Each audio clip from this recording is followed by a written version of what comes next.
wabarakatuh. Kembali lagi bersama saya di pertemuan kedua di mata kuliah pendidikan anti korupsi.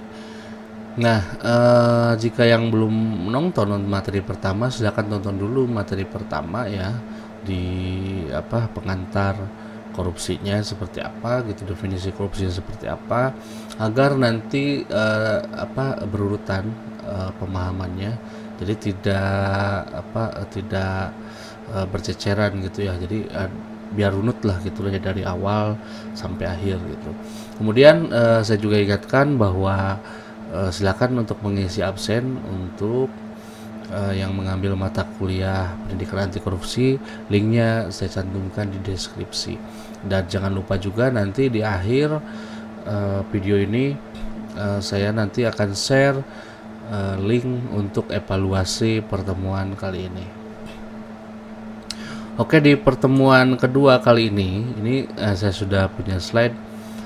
Kita akan membahas tentang bentuk-bentuk korupsi. Nah, ini juga mungkin belum banyak yang paham juga ya, apa sih sebetulnya korupsi itu yang kayak gimana gitu. Nah, ini kita akan bahas bentuk-bentuk korupsi. Yang pertama, bentuk korupsi itu sesuatu yang merugikan keuangan negara. Nah, di sini cantumkan ya, secara melawan hukum ya, melakukan perbuatan memperkaya diri sendiri atau orang lain atau korporasi atau kelompok lah gitu. Jadi ada upaya ya melawan aturan, dalam hal ini hukum negara gitu ya, untuk memperkaya diri sendiri atau kelompoknya gitu. Nah, itu yang didefinisikan kepada merugikan keuangan negara. Kemudian dengan tujuan menguntungkan diri sendiri atau orang lain atau korporasi, menyalahgunakan kewenangan, kesempatan atau sarana yang ada. Nah, ini jadi ketika misalnya dia memiliki kewenangan, kemudian juga memiliki kesempatan dan juga sarana yang dia gunakan, atau sarana negara yang dia digunakan untuk memperkaya diri sendiri atau kelompoknya. Nah, itu masuk pada kerugian keuangan negara gitu. Jadi bisa dikategorikan bahwa itu merupakan bentuk korupsi.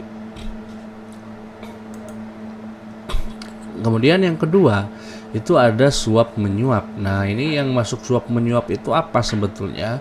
Yang pertama itu memberi atau menjanjikan sesuatu. Nah, oke, jadi dia menjanjikan sesuatu, kemudian memberi sesuatu. Kemudian ada juga memberi hadiah atau janji kepada pegawai negeri. Nah, ini juga masuknya suap menyuap gitu ya. Jadi intinya sih, kalau mau memberi hadiah kepada pegawai negeri, ini kalau secara aturan korupsi ini tidak boleh gitu. Kemudian menerima pemberian atau janji gitu ya, menerima pemberian atau menerima janji itu juga dikategorikan suap menyuap.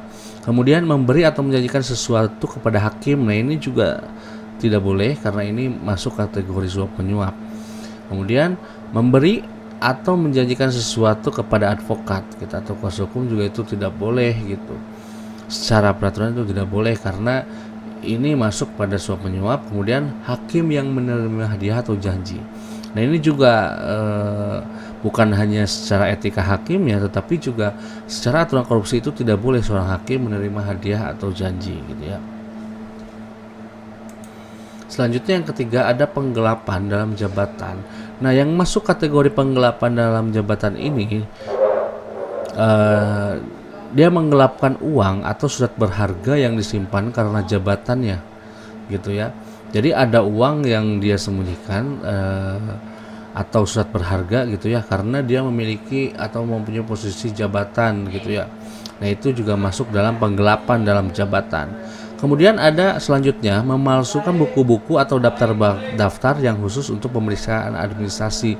Nah, ini juga masuk dalam kategori penggelapan dalam jabatan. Artinya kita tidak boleh memasukkan dokumen-dokumen ya yang memang dia untuk pemeriksaan administrasi gitu. Nah, ini masuk kategori penggelapan dalam jabatan. Kemudian selanjutnya menggelapkan, merusakkan atau membuat tidak dapat dipakai barang, akta, surat, atau daftar yang digunakan untuk meyakinkan atau membuktikan di muka pejabat yang berwenang yang dikuasai karena jabatannya gitu.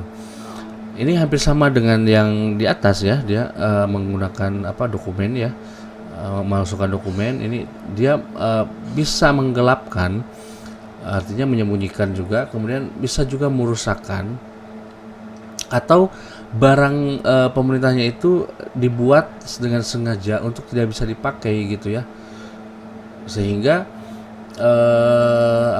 alasannya karena dia menggunakan posisinya, jabatannya gitu dengan melakukan itu. Nah, itu masuk dalam penggelapan dalam jabatan. Kemudian selanjutnya, membiarkan orang lain menghilangkan, menghancurkan, merusakkan, membuat tidak dapat dipakai barang, akta dan surat atau daftar tersebut gitu ya. Jadi bukan hanya dengan dilakukan oleh diri sendiri ya, menggelapkan, merusakkan atau memasukkan, tetapi membiarkan orang lain menghilangkan pun atau menghancurkan atau merusakkan dokumen juga, itu juga dianggapnya penggelapan dalam jabatan. Jadi di sini ada dengan diri sendiri, yang selanjutnya ada juga dengan membiarkan orang lain. Nah, kemudian ada juga yang terakhir, yaitu membantu orang lain menghilangkan atau menghancurkan atau merusakkan. Nah, itu juga masuk dalam penggelapan dalam jabatan. Jadi bukan hanya dilakukan oleh diri sendiri, tetapi jika kita tahu kemudian kita membiarkan atau juga mungkin kita membantu, nah itu masuk kategori penggelapan dalam jabatan gitu. Ini masuk kasus korupsi juga gitu. Selanjutnya ada perbuatan curang. Nah, ini ada contohnya ya, misalnya pemborong ahli bangunan yang pada waktu membuat bangunan atau penjual bahan bangunan yang pada waktu menyerahkan barang bangunan melakukan perbuatan curang yang dapat membahayakan keamanan orang atau barang atau keselamatan negara dalam keadaan perang. Nah, ini juga masuk kategori korupsi gitu. Kemudian setiap orang yang bertugas mengawasi pembangunan atau menyerahkan bahan bangunan sengaja membiarkan perbuatan curang gitu. Nah, jadi dia tidak pelakunya, tapi dia tugasnya untuk mengawasi tetapi membiarkan perbuatan curangnya, ini juga masuk kategori perbuatan curang. Kemudian ada setiap orang yang pada waktu menyerahkan barang keperluan TNI atau Kepolisian RI ya, melakukan perbuatan curang yang dapat membahayakan keselamatan negara dalam keadaan perang. Ini udah dipastikan posisi curang dan masuk kategori kasus korupsi.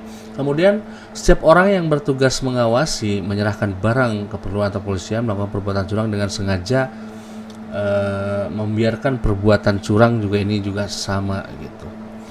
Jadi perbuatan curang itu masuk kategori kasus korupsi.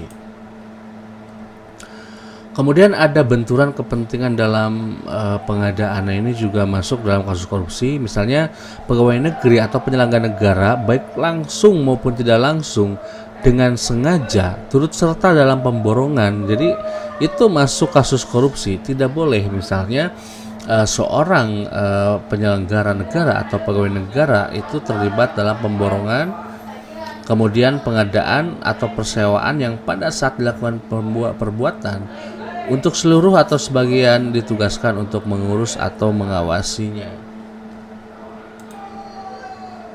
Yang terakhir ada gratifikasi. Jadi gratifikasi ini masuk dalam kategori korupsi. Gratifikasi itu jadi setiap gratifikasi kepada pegawai negeri atau penyelenggara dianggap pemberian suap apabila berhubungan dengan jabatannya dan yang berlawanan dengan kewajiban tugasnya. Nah, itu gratifikasi.